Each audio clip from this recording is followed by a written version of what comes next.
बीड जिल्हा त्यातही विशेषतः परळी तालुका सर्वाधिक चर्चेला आहे तो म्हणजे वाल्मिक कराड आणि त्याची दहशत। या संपूर्ण प्रकरणामध्ये राजेसाहेब देशमुख जे परळीमध्ये 2024मध्ये धनंजय मुंडे यांच्या विरोधात विधानसभा निवडणूक लढवली। देशमुख हे पहिल्यांदा राष्ट्रवादी पक्षामध्ये होते, कालांतराने धनंजय मुंडे राष्ट्रवादी पक्षात आले आणि त्यांच्या बरोबरचे स्नेहसंबंध जुळले। स्थानिक स्वराज्य संस्थेमध्ये त्यांनी आधी काम केलं होतं।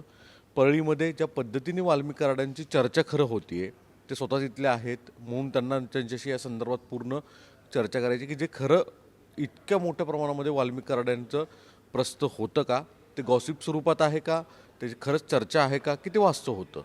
देशमुख साहेब तुमचं स्वागत आहे NDTV मराठीमध्ये। चर्चा म्हणजे कसं आहे की आता कुठल्याही प्रक्रियेमध्ये ज्यावेळेस 2019ला धनंजय मुंडे साहेब निवडून आले विधानसभेला, तोपर्यंत बीड जिल्ह्यामध्ये कायद्याचं राज्य होतं। जसं त्याच्या आधी मुंडे साहेबांनी राज्य केलं, त्याच्या आधी प्रत्येक पंकजाताईंनी केलं, त्याच्या अगोदर शिवाजीराव पंडित साहेब पालकमंत्री होते, त्याचे विलासराव देशमुख साहेब पालकमंत्री होते, गोपीनाथ मुंडे साहेब पालकमंत्री होते। त्या काळात जे चालायचं की पोलिसांना पोलिसाचा अधिकार दिला पाहिजे, कलेक्टरला कलेक्टरचा अधिकार दिला पाहिजे, COला COचा अधिकार, प्रशासनाला त्यांचे अधिकार दिले जायचे आणि मग प्रशासन सर्व धर्माला सांभाळून जे काही पद्धतीनं काम करत करत चालायचं। 2019ला ज्यावेळेस धनंजय मुंडे आमदार झाले त्यावेळेस त्यांची जशी एंट्री झाली तेव्हापासून त्यांनी त्या प्रशासनावर एक स्वतःचा एकट्याचा रुबाब व्हावा, जो स्वतःची एक वेगळी आयडेंटिटी ठसात निर्माण व्हावा, एक हुकुमशाही दृष्टीनं त्या ठिकाणी त्यांच्या एंट्र्या झाल्या। मग CO हाच असला पाहिजे प्रमोटेड, एखादा कलेक्टर हाच असला पाहिजे, SP हाच असला पाहिजे। मग ही मनमानी करणारे सगळे अधिकारी त्यांनी एकत्र गोळा केले। जे अधिकारी स्वतःला त्याचं स्वतःचं मांडायचं नाही, धनंजय मुंडे साहेबाचा फोन आला तरच काम, वाल्मिक अण्णाचा फोन आला तरच काम, हे ज्या ज्या अधिकाऱ्याला नामदार राहायची सवय असे अधिकारी त्यांनी पहिल्यांदा गोळा केले जिल्ह्यात आणि त्याच्या माध्यमातून मग सत्तेमध्ये दिवसेंदिवस मग पैसा वाढत गेला, सर्व वाढत गेलं, जिल्ह्यात नंबर 1चे धंदे वाढत गेले, त्याच्यामधून येणारं उत्पन्न प्रचंड वाढत गेलं आणि मग त्याच्यामध्ये आक्रमकता येणारच ना। शेवटी जास्तीत जास्त पैसे कमवायचे म्हणल्यानंतर जास्तीत जास्त अराजकता केल्याशिवाय पैसे मिळत नाहीत, ही जेव्हा लक्षात आलं त्यांच्या, तेव्हा मग सगळ्या पातळीवर मग सामान्य माणसाचा त्या ठिकाणी जे आड येतील, जे त्यांच्या ह्या कामाच्या आड येतील ते त्यांना मग खोटे गुन्हे दाखल करणे, कुणी एखादा माणूस त्याला प्रतिकार करायला खोटा गुन्हा दाखल करायचा, मग सर्वसामान्य माणूस म्हणतो नको व्हा, ते खोटे गुन्हे दाखल करतात। मग कुणावर ॲट्रॅसिटी केली, कुणावर 307 केली, त्यांना मनमानीच्या पद्धती आणि त्याच्यामध्ये माणसं थकवली आणि मग ह्याच्यामधून ही गुन्हेगारी वरचीवर वाढत गेली आणि मग त्यांचा कॉन्फिडन्स वाढत गेला। असं काहीही नाही की म्हणजे तसा मला एक विचारायचं की वाल्मिक कराड यांचा उदय कधीपासून सुरू झाला, काय आहे स्थानिक राजकारणातली माहिती तिथली, तुम्ही सगळे आहात तिथं होता? नाही, वाल्मिकांनाचा उदय म्हणून नाही, वाल्मिकांना हे तसं गोपीनाथ मुंडेच्या काळापासूनच ते त्यांच्या कौटुंबिक ह्याच्यामध्ये सोबत होते। तसा असा काय फार वाईट माणूस आहे असा बी नव्हता, पण 2019ला जी सत्तेनं ही बदल केला, ज्या पद्धतीनं सत्ता चालली त्याच्यामध्ये काही माणसं हे कुणीच वाईट नसतात, पुन्हा जेव्हा त्यांच्याकडे जी सत्ता येते त्या सत्तेमधूनचा जो डोक्यात जी सत्ता ज्यांच्या घुसती ती सत्ता त्यांच्या 19 नंतर डोक्यात घुसली, म्हणजे धनंजय मुंडेंच्याही घुसली आणि वाल्मिकांनाच्याही घुसली आणि त्याच्यामधून हे प्रताप सुरू झाले। 2009-14ला पंकजा मुंडे तिथं स्थानिक आमदार होत्या, त्यावेळेस वाल्मिक कराडांची तेवढी प्रश्न नव्हतं? नाही, पंकजा मुंडे यांनी स्वतःच्या अतिशय चांगलं म्हणजे अतिशय व्यवस्थित जे काही गुन्हेगार असतील त्याच्यावर कार्यवाही झालीच पाहिजे ह्या विचाराच्या पंकजा मुंडे असल्यामुळं त्या ठिकाणी काही अराजकता झाली नाही। अराजकता कुठं झाली की गुन्हेगार असताना गुन्हेगारावरच गुन्हेगार मोकाट आणि जो चांगला माणूस आहे आणि त्याला त्रास देणे त्याच्यावरच खोटे गुन्हे दाखल करणे, ह्याच्यामध्ये जेव्हा भयभीतता लोकात आली तेव्हा मग चांगली माणसं बाजूला सरकतात आणि टोळ्या सुरू होतात आणि त्याच्यातून टोळ्या हे निर्माण झाल्या। वाल्मिक कराड यांची मॉडस ऑपरेंडी कशी होती जिल्हा चालवण्याची ती सांगाल? कारण काय ते लोकांना हे फार समजून घ्यायचं की हे ऑपरेट कसे करत होते? ऑपरेट म्हणजे कसं आहे की सत्ता असली की तसं SP कुणी आणला म्हणलं की लोक म्हणजे वाल्मिक अण्णांनी आणला, कलेक्टर कुणी बसवला म्हणलं गेलं तर वाल्मिक अण्णांनी बसवला म्हणजे, CO कुणी बसवला म्हणलं गेलं तर वाल्मिक अण्णांनी आणला म्हणजे, हे जे सगळे अधिकारीचे आहेत जे त्यांच्या विचारानं एकदा पेरले मग त्याच्या खाली DYSP आला की मग अण्णांनीच आणला, PI आणला, तो अण्णांनीच आणला. मग हे सगळे अधिकारी जेव्हा बसवता, मग त्या दिवशी एक एक एक अधिकारशाही झाल्यानंतर मग अण्णा म्हणतील त्याची पूर्व दिशा होणार. त्याच्यामधून हे सगळं नवीन नवीन प्रक्रिया सुरू झाली. धनंजय मुंडेंच्यावर एवढं हवी व्हायचं इतकं कारण कसं काय? म्हणजे तेही आश्चर्याचे विषय आहे. धनंजय मुंडेंपेक्षा सुद्धा वाल्मिक कराड मोठे झाले असं म्हणायचं मग? नाही, धनंजय मुंडे काय लहान म्हणता येणार नाहीत. हे धनंजय मुंडे आणि वाल्मिकांना ही एका नाण्याच्या दोन बाजू आहेत. हे दोघंही कारभार करतात. फक्त धनंजय मुंडे मुंबईत असतात, वाल्मिकांना तिथं प्रॅक्टिकली परळीच्या ऑफिसला असतात. त्याच्यामुळं अण्णाला डे टू डे भेटणारी माणसं अण्णाला, त्याच्यामध्ये मग अण्णा डे टू डे वर्किंगमध्ये अण्णा राहिले. मग धनंजय मुंडे मुंबईत आहेत. मग ते अण्णांनी खाली सांगेल तीच काम धनंजय मुंडे करणार. आपला माणूस आहे, हे आपला माणूस आहे, आपला माणूस आहे. त्या पद्धतीनं मग तिथं ते मोठे झाले. पण या सगळ्या पूर्ण यंत्रणेवर आर्थिक पहिल्यांदा काबीज केलं का सत्ताच्या ताकद वापरून हे गणित कळवलं? नाही नाही नाही, अर्थकारण सहज तयार होतं साहेब. सत्तेमधून पैसा निर्माण झाला. सत्ता जी आली ना, ते सत्तेमधून सगळे अधिकारी एकत्र आले. मग सगळ्या जिल्ह्यामध्ये जे काही जेवढे नंबर 2चे धंदे तेवढे सुरू झाले. उदाहरणार्थ मटका राजरोज सुरू झाला. की काही नवे नवे गेम ऐकतो, काही बिंगो गेम, लुडो गेम, असले तसले गेम. पुन्हा वाळू आहे, समजा वाळूचं टेंडर न काढताच वाळू उपसीने. मग तहसीलदार येतो, समजा उदाहरणार्थ परळीचा एक रुपनर म्हणून तहसीलदार आहे. तहसीलदार आहेत समजा परळीचे, तो गेल्या 15 वर्षापासून तिथंच आहे तो. मग ती काय करणार? सत्ता म्हणजे नुसतं 30 दिवा लावून 50 गाड्या वाळू घेऊन जाणे. बदली व्हायला होणं अपेक्षित आहे. बीड जिल्ह्यामध्ये तुम्हाला असे काही अधिकारी दिसतील की जेव्हा खाली ही दिसतील की जे जे 20-20 वर्ष 15-15 वर्ष ते जिल्ह्याच्या बाहेरच गेले नाहीत, असे तुम्हाला बरेच अधिकारी दिसतील. ते आत्ता जी मागणी केली ना, बिंदू नामावलीनं अधिकारी नेमा किंवा नोकरदाही करा. बिंदू नामावली नाही, जिल्ह्यात तसली भानगडच नाही. काही बिंदू नामावली नाही, काही नाही. आम्हाला वाटेल ती माणूस पाहिजे. ही आमचा ही आहे. आम्ही म्हणेल ती पूर्व दिशा मानणारा माणूस हा आहे, मग त्याला चालणं पाहिजे किंवा तोच असला पाहिजे, त्याचीच ऑर्डर निघाली पाहिजे. ते ऑर्डर काढून घेतात. ते प्रशासन त्या पद्धतीने चालवतात. मग त्याच्यामधून त्या माणसाला वाटतं मला हे नाही आणलं, कशासाठी आणलं आहे? त्यांचं काम करण्यासाठी आणलं आहे. मग तो त्याच्या कामाला तो मग ती त्याच्या वफादारी पद्धतीनं तो त्याचं पूर्ण काम करतो. या पद्धतीने वाढत गेलं आहे. वाल्मिक कराड इतके मोठा झाला की आज धनंजय मुंडेंना सुद्धा त्याच्याशिवाय पत्ता हलत नाही, हे जे पंकजा मुंडे उघड पद्धतीने बोलतात. नाही, पंकजाताईचं बोलणं काही चुकीचं नाही. त्यांचं असं म्हणणं आलं किंवा समजा धनंजय मुंडे मुंबईत बसतात, परळीमध्ये ऑफिस कोण करतो डे टू डे, प्रत्येक माणूस कोणाला माहिती आहे. प्रत्येक माणूस त्यांनाच माहिती की ह्याला काय लागतंय, त्याला काय लागतंय, त्याला काय लागतंय, त्याला काय लागतंय. आता त्यांच्या जी भावताली माणसं आहेत, कुणाला काय लागतंय हे वाल्मिकांनाच माहिती. कुणाला काय दिलं पाहिजे त्यांनाच माहिती. कुणाला कसं सांभाळलं पाहिजे त्यांनाच माहिती. कुणाला मग ही सगळी गोष्ट पाळेमुळे अण्णालाच माहिती असल्यामुळं मग पंकजाताई म्हणल्या किंवा हे पंकजाताई म्हणल्या की त्या भगवानगडाच्या आम्ही मीडियावरूनच ऐकलं की धनुभाऊचं पानसुद्धा वाल्मिकांनाशिवाय हलू शकत नाही. म्हणजे ते डे टू डे ते टचमध्ये सर्वसामान्य लोकांच्या ह्याच्यामध्ये त्यांना ती जी सगळी चौकडी आहे ही त्यांना कशी चालवायची माहिती. तिथे इतक्या मोठ्या प्रमाणामध्ये वाल्मिक कराडांनी पोरांना सांभाळणं, दहशत निर्माण करणं हे कसं केलं आहे? साहेब, सांभाळणं काय अवघड आहे. पैसा आणि पैशातून सत्ता ही एकदा जर तुम्ही व्रत स्वीकारलं तर मी करोडो रुपये कमी न. मला जर असं वाटलं वा कशातून मला पैसेच कमवायचे आणि कसंही करून सत्तेतच यायचं, म्हणजे प्रचंड पैसा गोळा केला. तुम्ही बघितलं की जसं आता आम्ही सांगितलं होतं बूथवर यंत्रणाच राहील नाही. का राहील नाही? कुणी पोलीस काही म्हणत नव्हता, पोलीसच दिसला नाही. तर मी ज्या बूथमध्ये चाललो तर माझ्या बॉडीगार्डला धक्काबुक्की केली, आणखीन त्याच्यावर गुन्हा नोंद केला नाही. बॉडीगार्डला धक्काबुक्की केल्यावर जर गुन्हा नोंद होत नसतं, म्हणजे पोलिसाला धक्काबुक्की केली तरी जर गुन्हा नोंद होत नसतं, कायदाच नाही ना साहेब. कायद्याचं राज्य असल्यानंतर सगळ्या गोष्टी असतात. जिथं कायद्याचं राज्य शिल्लक राहिलं नाही, सर्वसामान्य माणूस भयभीत झाला साहेब. परळी तालुक्यातला सर्वसामान्य तुम्ही जाऊन एक माणूस शब्द विरोधात बोलत नाही, घराच्या बाहेर येत नाही. आज उद्योगधंदेही झाले. प्रत्येक माणूस तिथं हातबल झालेला आहे.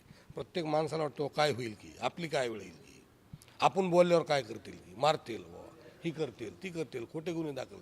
भयभीत झालेला समाज जो असतो ना, मग ते सर्वसामान्य माणूस म्हणतो मला जगू द्या बाबा, मला लेकरं बाळ आहे, मला प्रपंच आहे, मला इथं राहायचं आहे. मी कुठं रोज एवढ्या मोठ्या माणसासोबत झंझट करायला लोकांना वेळ नसतो साहेब. सर्वसामान्य माणसाच्या गरजा बघा ना कशा असतात ते.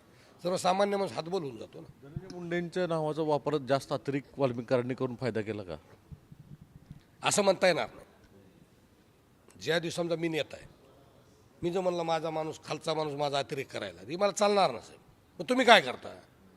ज्या दिवशी ज्या नेत्याच्याच मनात लागतो की हे अतिरेक करायचं आहे आपल्याला, त्या विचाराचाच तो माणूस, विचार जो असतो ना ते बायबॉर्न असतो साहेब. की माझा विचार आहे ते. आणि पहिल्यापासून तुम्ही जे वातावरण बघता की ते दहशत, पोझिशन, वातावरण, मी म्हणेल तीच पूर्व दिशा, ही नेत्यालाच मान्य असल्यामुळं खालचा माणूस करतो. खालचा माणूस मनानं करू शकत नाही. वरदहस्त धनंजय मुंडेंचं वरदहस्त वरदहस्त म्हणायचं काही कारणच नसेल. वरदहस्त म्हणजे वरदहस्तच आहे आणि त्याच्यामध्ये त्यांचंच काम आहे ती. त्याचं ते असं काम असं अजिबात होऊ शकत नाही. धनंजय मुंडेच्या सगळ्या प्रक्रियेमध्ये 1 नंबर आणि वाल्मिकांना मग 2 नंबर. तर धनंजय मुंडे हे त्यातला वर्किंगमधला एक भागच आहे तो. त्याला ते बाजूला काढता येणार नाही. धनंजय मुंडे वाल्मिक कराडशिवाय काहीच नाही असं आहे. धनंजय मुंडे मग लोकांचा जो टच असतो तो, मी मग सांगितलं डे टू डे टच वाल्मिकांना सोबत. ह्या दोघांची ही एका नाण्याच्या 2 बाजू आहेत. हे दोघंही एका नाण्याच्या 2 बाजू आहेत. दोघंही मग धनंजयवर अवलंबून वाल्मिक आहेत किंवा वाल्मिकवर अवलंबून धनंजय आहेत. पण आज वाल्मिक कराड हेच धनंजय मुंडेंची गले की हड्डी झाली का मग? झाली ना. गले की हड्डी म्हणण्यापेक्षा तो कारभारीच आहे ना. तो गाव कोसातला परळी तालुक्यातला जो धनंजय मुंडेचा कोणी कारभारी असेल तर ते वाल्मिकांना करायचं. पण ह्यात 2 गोष्टी दिसून येतात. 2019 नंतर तुम्ही सांगताय अर्थात धनंजय मुंडेंकडे सत्ता त्यावेळेस अधिक आली, सरळ आहे, आणि सरकारही आलं, बरोबर आहे.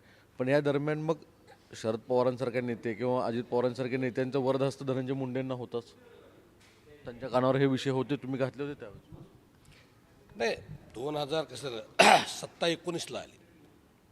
सत्ता जेव्हा 19ला आली त्यावेळेस त्या सत्तेचे पार्ट जेव्हा झाले तेव्हा ती 19पासून ही सुरुवात झाली खऱ्या अर्थानं अतिरेक जिल्ह्यात जो सुरू झाला किंवा परळी तालुक्यात सुरू झाला, हा जास्त अतिरेक हा सत्तेच्या जीवावर 2019पासून सुरू झाला. त्याच्या आधी पंकजा मुंडे पालकमंत्री होत्या. त्यांनी तसं कायद्याचं राज्य ठेवलं होतं. पंकजा मुंडे ह्या अतिशय जे पोलिसाचा कुठलाही अधिकार विस्काडून घेत नव्हत्या. जे काही गुन्हेगार असेल त्याला शासन झालं पाहिजे हे कडक सांगत असल्यामुळं त्या ठिकाणी कुठलीही अराजकता नव्हती, कुठंही भांडण होत नव्हतं, कुठंही परळीमध्ये कुणीही कुणाला त्रास देत नव्हतं. आणि एकच प्रकार घडला त्या ठिकाणी त्यांनी त्या एका गुंडाला बेदम चोप दिला की तो जो भाग जे बंद झाला तर पुन्हा 4 वर्ष भांडण झालं नाही साहेब शहरात. 4 वर्ष भांडण झालं नाही. 2000 म्हणजे 15 पासून 19पर्यंत भांडण झालं नाही. ही सुरू केव्हा झालं? 19ला. 19ला धनंजय मुंडे साहेब आमदार झाले, ते मंत्री झाले, ते पालकमंत्री झाले आणि मग त्या ठिकाणी सत्ता केंद्रित करायला सुरुवात झाली. जिल्ह्याच्या राजकारणात तुम्ही जिल्हा परिषद पाहिलेलं आहे, बाकीच्या संस्था DPDC पाहिलेल्या आहेत, हां परिषद, पंचायत समिती, मार्केट म्हणजे या ज्या व्यवस्था आहेत ह्या व्यवस्था कशा ऑपरेट करत होतो वाल्मिक कराड? कारण की आम्ही असं ऐकलं की DPDC स्वतः ते चालवत होते, कुठं निधी द्यायचा ठरवत होते, जिल्हा परिषदेमध्ये सुद्धा वेगवेगळ्या खात्याचे निधी वर्ग करताना ते ठरवायचे काय काय, असं काय आहे खरं? नाही साहेब, जिथं कुठं धनंजय मुंडे जातात तिथं ते स्वतःचा एकट्याचा ताबाच असला पाहिजे आणि मी म्हणेल तीच पूर्व दिशा, या पद्धतीनं त्यांना सत्ता चालवायची, सत्ता त्या पद्धतीने चालवायची त्यांची पूर्ण मानसिकता असल्यामुळं ते ज्या संस्थेत जातील त्या संस्थेत त्यांचा कारभार त्यांचं वैयक्तिक करायचं. पण ती जेव्हा जिल्हा परिषदेमध्ये होते तेव्हा मी जिल्हा परिषदला नव्हतो, मी तेव्हा मार्केट कमिटीला होतो. मग ती जेव्हा राजकारणात नव्हती तेव्हा मी पंचायत समितीला होतो, अंबाजोगाई पंचायत समितीचा उपसभापती होतो. आणि मग ते जेव्हा जिल्हा परिषदेच्या बाहेर इकडे विधान परिषदेकडे आले तेव्हा मी जिल्हा परिषदला आलो. तर त्याच्यामुळे त्यांचा आणि आमचा असं काही कुठंही झालं नाही. मी ज्या संस्थेमध्ये 3 असताना मी त्या संस्थेत आलो. तुम्ही ऐकलं असाल की स्थानिक सगळं कसं? नाही, ते त्यांचा जो प्रकार आहे काम करण्याचा, ती एक अधिकारशाही, माझं आणि मीच केलं पाहिजे, माझंच ऐकलं पाहिजे, ही त्यांचा हा मूळ स्वभावच आहे. त्याच्यात ते कुठलंही कॉम्प्रोमाइज करत नाही. मग तेच वाटतात त्याच्यामध्ये, ते कॉम्प्रोमाइजच करत नाहीत. मी करील तीच पूर्व दिशा असं ते म्हणणारी माणसं. इतक्या मोठ्या प्रमाणामध्ये दहशतीला आता लोक खूप उघड पद्धतीने बोलताना दिसून यायला लागलेत. म्हणजे गेल्या काही कालावधीमध्ये बोलत नव्हते. आता लोकांमध्ये हा एक आत्मविश्वास येतो की खरंच ह्या विरोधात बोललं पाहिलं आहे आणि आता कुठेतरी मोठं शासन कदाचित कराडला मिळेल. नाही, काय झालं साहेब, थोडा कालचा जो मर्डर झाला हा फार क्रूर झाला. दुश्मनाला सुद्धा आवडला नाही, कुठल्याही माणसाला ते प्रकार आवडला नाही. अतिशय म्हणजे दुश्मनाला सुद्धा लोक एवढं क्रूर मारत नाहीत. अशा पद्धतीचा मर्डर झाला आणि अतिशय चुकीच्या कारणात झाला. असं काही तिथं काही त्या सरपंचाचा इंटरेस्ट नव्हता, त्या गावाल्याचा इंटरेस्ट नव्हता, कुणाचाच इंटरेस्ट नव्हता. इंटरेस्ट फक्त जेव्हा वाल्मिकांना जेव्हा खंडणीत नाव आलं, म्हणजे त्या कंपनीनंच जेव्हा खंडणीची तक्रार केली, त्यावेळेस लोकांनी कळालं की हा प्रकार खंडणीमुळे घडला. तो पण लोकांना माहितीच नव्हतं आणि तोपर्यंत त्याच्यात कुणी एवढं काही जाऊ द्या बाबा, काय करायचं आपल्याला. पण आता काल जेव्हा एवढं क्रूर पद्धतीनं जेव्हा मर्डर झाला तेव्हा प्रत्येक माणूस, आता समजा मी आहे, आता मी काय म्हणणार, काय करणार आहे करून हा समजा धनंजयच्या वाल्मिकचं बाबा डोक्यातच बसलं, करून काय करणार, शेवटी आहे अंत करील. पण राहून तरी कवर काय करायचं. लोक का कवा ही लोक तोंड काढतात की जेव्हा मरणाच्या पुढं काय आहे शेवटी अंतिम सत्य काय. मग तुम्ही काही करता का तुम्ही, मग सर्वसामान्य माणसाला जगू द्यायचं नाही असं ठरलं आहे का तुम्ही. फक्त सर्वसामान्य माणसाला जगू द्या ना. सर्वसामान्य माणसं आहेत, हजार लाखो लोक आहेत ना साहेब. आज प्रक्रियेत कुणी कुणाच्या प्रक्रियेत नसतं, काही नसतं. तुम्ही एवढी अराजकता करता. बरं, पैसे तुम्हालाच, सत्ताही तुम्हालाच, अराजकता आहे तुमच्याकडंच, नंबर दोनचे धंदे तुम्हाला कमी काय होतं साहेब. एवढा क्रूर करणे, एवढ्या एक ह्याच्यासाठी एवढं काय कमी होतं तुम्हाला. सगळी सत्ता तुमच्या पायावर आहे. आज सगळं शासन तुमच्या पायावर आहे, सगळ्या जिल्ह्यात सगळं प्रशासन तुमच्या मनावर आहे आणि प्रचंड पैसा आहे साहेब, हजारो कोटी रुपये, कशात बी पैसे त्यांना. मग एवढ्या लहानशा कारणावर एका तरुण एका निष्पाप लेकराचा बळी घ्यायचं काय कारण साहेब. मग ती एवढ्या क्रूर पद्धतीनं, मग ही तुमची दहशत बसावी ह्यासाठीच आहे ना. का क्रूर केलं म्हणजे पिक्चर बघून करता काही, जसं पिक्चरमध्ये दहशत बसवण्यासाठी क्रूर पद्धतीने मारलं की दहशत बसते. ही जर तुमचा माणूस लोक काय म्हणतात, काय करून किती एक 1000 मर्डर करील जाऊ द्या त्याला, मारेल 1000 माणसं. लोक एवढे मानसिकताच आहे आता बोलायचं पण आता लोक बोलायलेत. आता लोकांची भीती काय, लोकांनी ठरलं काय करून अंतिम करून काय करणार आहे, जीवच मारेल नाही ह्याच्यापेक्षा काय करणार आहे. म्हणून लोक आता कुठे रस्त्यावर उतरलेत, आता रस्त्यावर बोलतायत. तर एवढं बोलत असताना लगेच त्याला जातीवादी स्वरूप देतात. ही कुठलाही हा जातीचा विषय नाही. हे सर्व जाती धर्म सगळे एकत्र आहेत. ही फक्त त्यांच्या त्या विचाराला विरोध आहे लोकांचा, त्यांची कृत्य केलं ह्याला विरोध आहे त्यांचा लोकांचा. आणि जो गुन्हेगार असतो त्याला जात नसते. हे जातीवादाचा आणि मग त्यांनी त्याचा लगेच त्याचा बी आश्रय घेतात. जातीवाद झाला. कोण जातीवाद केला. गोपीनाथ मुंडे बीड जिल्ह्याचे नेते होते, आम्ही मतदान केलं त्याला, आम्हीच सांभाळलं 2014ला 1909ला. किंवा एवढा मोठा नेता जिल्ह्यात पाडता कामा नाही. मग आम्ही ती जातीवादी असतो, आम्ही मुंडे साहेबात जन्मच होतील नसता. की मोठे माणसं संपले नाहीत पाहिजे जिल्ह्यात, शेवटी राजकारण हे राहिलं पाहिजे आणि त्या विचाराचा जिल्हा आहे. तसा बीड जिल्हा हा अतिशय जिवंत लोकशाही असलेला जिल्हाच आहे. नाना फत्रे त्या ठिकाणी निवडून आले, बबनराव ढाकणेला निवडून दिलं, केशर काकू, ज्या काकूचा 2% म्हणजे अर्धा टक्का समाज नाही जिल्ह्यात, अशा केशर काकूला लोकांनी निवडून दिलं, मुंडे साहेबाला निवडून दिलं, आज पंकजाताईला मध्ये निवडून दिलं, आज धनंजय मुंडेला निवडून दिलं. पण यांची जी मानसिकता आहे, सोयीस्कर जातीचं गणित आहे, सोयीस्कर मागात जातीचं गणित लावणे आणि मग कुठला तरी एक वर्ग आमच्या खंबीरपणा पाठीशी आहे, आमच्यावर कसा अन्याय झाला. काय अन्याय तुमच्यावर, काय नाही तुमच्यापाशी आत्ता सांगा. आज काय नाही धनंजय मुंडेपाशी. का त्या लेकराला मारलं बाळा, का मारलं बाळा सांगा ना. एक उत्तर द्या समाजापाशी येऊन तुम्ही. एवढा मोठा मंत्री साहेब कुणी फुल देना गेलं, साधं गुलाबाचं फुल द्यायला कुणी ना गेलं इकडं, काही ना गेले लोकात तिरस्कार साहेब.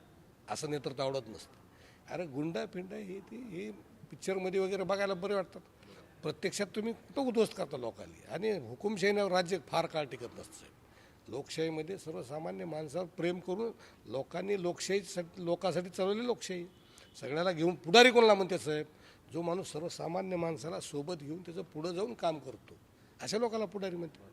ही पुढारी म्हणायची लाज वाटायली साहेब, पुढारी म्हणायची लाज वाटायली.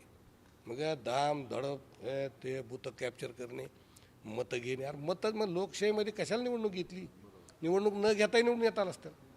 कशाला गव्हर्नमेंटचा खर्च केला एवढा मोठा, कशाला अधिकारी, कशालाही हे प्रचंड लवाजमा दाखवायचा आणि मताच्या दिवशी बुतं कॅप्चर. काय उपयोग आहे साहेब याच्यात? काय ह्या लोकशाहीत अर्थ आहे का? ह्या लोकशाहीला अर्थ आहे काही? हा? लोकशाहीमध्ये लोकांना थोडं मतं तर करू द्या किमान. तुम्हाला टाकले असते त्यांनी. तुमचा विश्वास नाही मतावर लोकांचा. का विश्वास नाही? आपली अराजकता आहे, लोक मतं देतील का नाही देतील? कुठले त्यांच्यासुद्धा समाजाचे मतं मला प्रचंड पडले असते. त्यांच्या समाजाची सुद्धा मला 50% मतं पडले असते साहेब. एवढे वैतागून गेलेत लोक. पण त्याला संधीच नाही ना, संधी नाही त्याला. धन्यवाद. राजेश देशमुख यांनी परळीतील सगळी स्थिती सांगितलेली आहे. व्हिडिओ जर्नलिस्ट संदेश बेकरसह सागर कुलकर्णी, NDTV मराठी, मुंबई.